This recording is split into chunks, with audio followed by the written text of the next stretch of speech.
Tell us a little So bit about your rise to the top in the industry, because now you're with iHeart. So I know that you've done a few things along the way.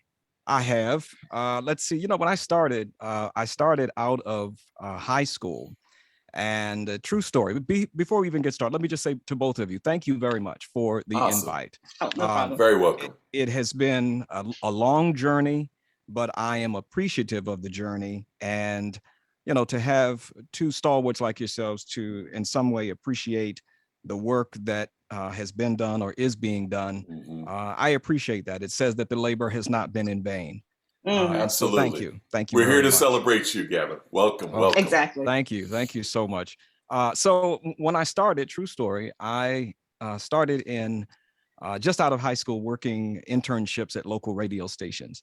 And there came a time where I was at home during the summer, unemployed, freshly out of college, and teaching in DC public schools. And I won some tickets to a Patti LaBelle concert. And I was elated. I'm going to see Miss Patti, right? Yeah. And so I called, and the program director at the time, his name was Kevin Koufax, and he was on the air doing the evening show. And Kevin said to me, true story, he said, "You sound like you could work in radio. When you come to pick up your tickets, come see me. Let's talk."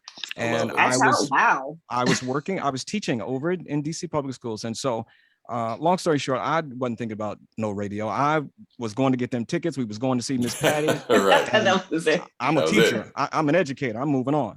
Yeah. And so I got to the radio station, and the young lady at the front desk, she said to me, "He's been waiting for you. Go down the hall, first door on the left, and just knock before you go in." Wow. And so I did. I went down the hallway. I knocked on the door. And when I went in, he said, "Listen, I've got this shift and it needs a voice.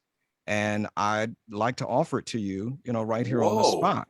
And that's crazy. My ill-prepared, arrogant self said, "Listen, I got a job, bro. I'm teaching English.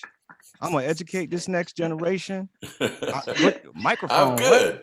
Microphone. What? Yeah. And so he wrote these numbers down on a small piece of paper and slid it across to me.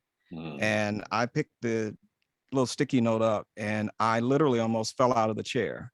Because it was triple what I was making as a teacher, as an educator. And so very quickly I changed my tone with no experience whatsoever. Funny what changes it, right? It was the greatest dose of humility, right? Wow. And so I took that job, and that night I started on the air with a segment called Moments in Love.